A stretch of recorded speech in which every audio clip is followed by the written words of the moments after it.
네, 2019년 2월 11일 월요일 장 마감 방송하도록 하겠습니다. 자, 오늘은 간단히만 살필 건데요. 일단은 아침 10시, 10시 반, 요 정도까지는 중국 증시가 어떻게 될지 정확히 모르기 때문에 중국 증시의 눈치를 좀 살피기 위해서 좀 거래가 그렇게 많지 않았어요. 그래서 오늘 오후장까지도 상한가 종목이 한 개도 없을 정도로 어, 굉장히 중소형주들이 거래가 실리는 종목이 굉장히 적었습니다. 그러니까 올라오는 종목이 그렇게 많지가 않았고 대형주는 코스닥 위주로 조금 셀트리온 헬스케어 1.7%, 그다음에 바이오 일부 종목들 HLB나 삼천당제약 이런 것들이 같이 좀 받쳐주면서 코스닥 종목들을 구성하고 있는 바이오 섹터에 의해서 지금 733포인트대까지 올라오는 상황입니다. 근데 그 전에 앞서서 중국 증시가 크게 하락하지 않은 상태에서 올라왔기 때문에 10일 정도 쉬었어요. 중국 증시가 10일 날짜로 10일, 거래일수는 좀 적지만 날짜로는 10일 동안 이제 2월 1일에 마지막 거래를 하고 오늘 거래 재개가 됐기 때문에 그동안에 미증시가 조정을 받고 미중 무역 협상이 난항을 다시 겪고 있는 그런 상황 속에서 좀 많이 떨어져가지고 시작하지 않을까라는 우려감이 사실 있었습니다. 그러나 중국 증시가 그런 우려감이 있었지만 어떤 이제 날짜가 많이 지나면서 희석이 된 모습도 있고, 또 전자업종에서 중국 증시가 전자업종에서 조금 힘을 좀 내줘가지고 사실 뭐 1%까지 오히려 상승하는 모습을 보이면서 끝났어요. 그러니까 이게 거의 막 코스닥이랑 거의 비슷하다고 보시면 됩니다. 코스닥이 사실 미증시 영향을 크게 받지 않고 지금 독자적으로 조금 잘 올라오는 모습. 그만큼 많이 떨어졌던 것도 있겠지만 물론 중국 증시도 마찬가지죠.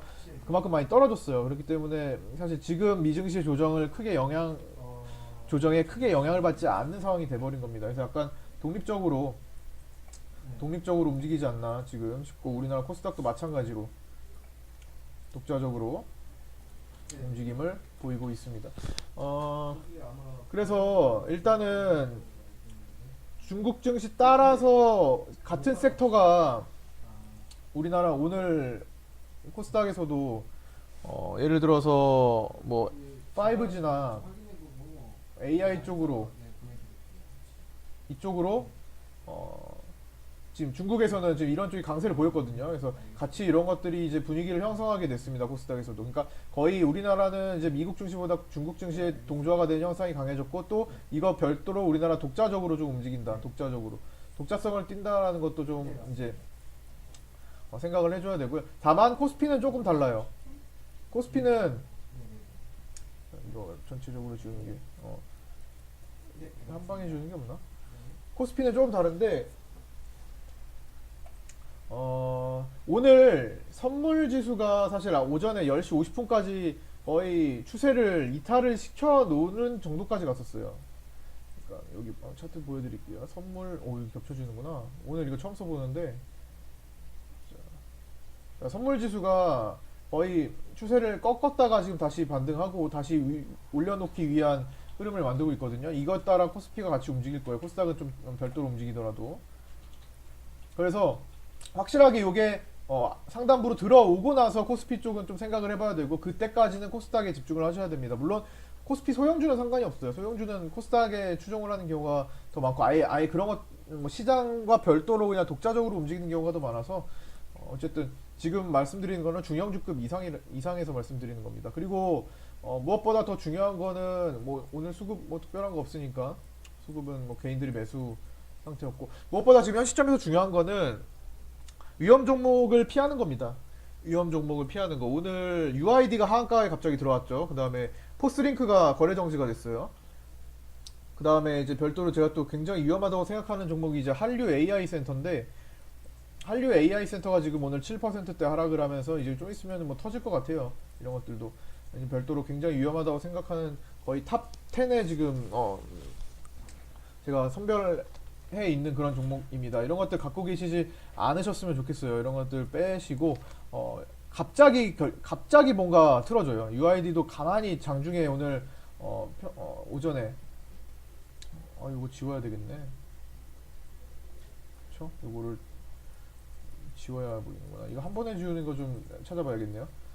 이거 UID도 갑자기 장중에 편안하게 있다가 거래 없이 있다가 이렇게 한 방에 그냥 30%를 쏟아버려요. 그러니까 미리미리 빠져 있어야 돼요. 잠깐 반등한다고 이런 거 조금 더 올라간다고 이런 것보다는 빠져 있는 게 좋아요. 다만 이런 것들은 이제 관리 종목 우려인데 사유가 관리 종목 지정 우려예요. 지정 우려. 그럼 뭐야? 이 관리 종목이나 혹은 상패 조건 규정 있죠? 이런 것들을 숙지를 하고 있어야 된다는 겁니다. 실적이 아무리 나빠도 아무리 안 좋아도 관리 종목 심사 대상이 되지 않는 종목도 있고 상패 조건 무관한 것들이 있어요. 예를 들어서 이거는 이제 코스피 종목들이죠. 코스피 종목들. 그다음에 이제 저 기술 특례 종목들 이런 것들. 그러니까 내 종목이 어디에 해당되는지는 충분히 알고 계시는 게 당연히 뭐 당연하겠죠. 뭐 알고 있어야겠죠. 뭐 자기가 뭐 본인이 투자하는 종목을 어느 정도 어떤 조건에 부합하고 뭐 그전 기본적인 특징은 조금 알고 요즘 같은 시기에 더욱더 알고 계시고 또 대응을 해주시고 피할 건 피해 주시고 또 그래야 될 것 같습니다. 어쨌든 지금 이 규정은 특별하게 지금 코스닥에서 조심을 더 하셔야 되고요. 상장사들이 실적이 많이 안 좋아졌어요. 작년에 상장사들이 IT 호황도 지금 꺾였고 그쵸? 재작년부터 해가지고 꺾였고 상장사들이 실적이 상당히 좋지 않습니다. 그리고 또 뭐가 있어요? 인건비 때문에라도 인건비 부담이 너무 심해져가지고 이런 것들도 다 안 좋은 영향을 미치게 된 요인입니다. 2019년도 마찬가지예요. 그러니까 연속성이라는 거 2018년, 2019년 다 마찬가지로 지금 이때는 이제 인건비보다는 뭐 다른 여건들 때문에 매출이 줄거나 영업이익이 준 경우 이거는 인건비 부담도 상승해서 더욱더 가중시키는 경우 이래서 올해도 그렇지만 내년에도 마찬가지로 계속 영업이익 부담이 되는 영업손실 부담을 느끼는 회사들이 점점 많아질 겁니다. 그러면은 이 조건을 계속 챙겨주시고 어디까지 흑자 전환이고 어디까지 적자 연속이고 이런 것들을 다 체크해 주셔야 돼요. 중요한 것도 또 이제 HTS 상에서 나오는 게 다가 아니라는 겁니다. HTS 상에서는 매년 흑자로 보여도 실제로는 적자인 종목이 있습니다. 연결 기준과 개별 기준의 차이인데요. 이런 것들도 꼼꼼히 다 알고 살펴보셔야 될 때가 된 것 같아요.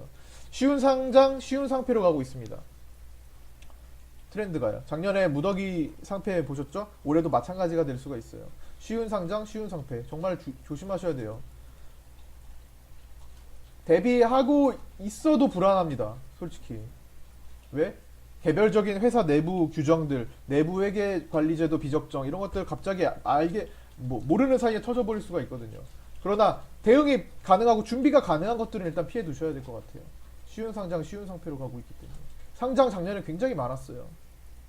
지금은 어떤 수익을 내는 것도 중요하지만 정말 조심해야 될 종목을 피하는 것, 계좌를 지켜서 그 다음 이 시즌이 지나고 상패 시즌 지나고 3월, 4월 지나고 나서 다시 추스려서 만들어가는 것도 중요합니다. 일단은 10월 이후에는 어느 정도 올라온 것들도 많고 어느 정도 1월달에 그쵸 1월달에 많은 것들이 좀 바뀌었어요.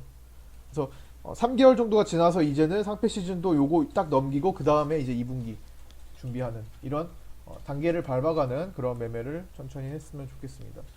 일단은 이거 지금 굉장히 중요해요. 지금 오늘 UID 저거 한류 AI 센터는 아직 뭐 그런 거는 아니지만 7% 좀 빠졌고 계속 하락하는 상태고 저거 포스링크가 횡령 건이 있는데 그렇게 액수가 크진 않지만 전 대표 횡령이라 뭐 상패까지 가진 않겠지만 그럴 가능성은 적지만 그래도 거래 정지 피할 수 있었던 종목이에요. 그런 것들. 그래서 목록을 보내드리는 것들을 잘 체크를 하시고 내 종목과 비교를 해서 혹시나 갖고 있으면은 그냥 미련 없이 던지시고 다른 거 그 현금으로 다른 거 건전성 높은 것들로 재무 건전성 높은 것들 기대가치 있는 것 지금 그리고 실적 발표 이미 한 것들로 좀 교체를 해나가시는 게 바람직하지 않을까 싶습니다. 잠깐 반등한 거 아쉬워서 갑자기 이런 거 당하는 거예요. 갑작스럽게 일어납니다. 갑작스럽게. 포스링크도 어제까지 잠깐 반등이 나왔었어요. 보시면 이거 한 번에 지울 수가 있나? 저 지금 한 번에 지우는 게 지금 오늘부터 이 프로그램을 쓰기 시작해가지고 한 번에 지우는 것을 제가 지금 모르겠지만 한번 알아보겠습니다. 여기 요거 반등 나오면서 밑꼬리 달면서 어느 희망, 이 보유하신 분들한테는 희망을 좀 준 거예요. 이렇게 그렇죠? 근데 오늘 갭 뜨는 척 하면서 거래 정지 나왔잖아요. 갭 뜨는 척 하면서 아침 8시 59분에 미리미리 조심을 하셔야 될 것 같아요. 그래서 내가 만약에 이걸 보유해야 된다면 그 보유해야 되는 이유들도 예를 들어 코스피다, 영업적자 상관없다, 기술특례 종목이다, 아니면 이미 흑자 전환이 뭐 거의 확실시 된다, 뭐 이런 것들 있잖아요. 적자랑 상관이 없는 구조다. 그 다음에 뭐 자본 잠식도 없다 등등. 대표이사 성향도 좀 파악을 해야 되고요. 횡령도 좀 조심해야 되니까, 포스링크처럼 이런 것들을 종합적으로 좀 판단해야 될 때인 것 같습니다. 그래서 그런 것들 신경을 좀 써주시고요. 성급하게 생각하지 마시고 일단은 이런 것들을 피해서 다음을 추스리는 이렇게 단계를 밟아 가셔야만 장기 레이스에서 성공하실 수가 있을 겁니다. 자, 오늘 여기까지 마치도록 하겠고요. 수고 많으셨고 내일 뵙도록 하겠습니다.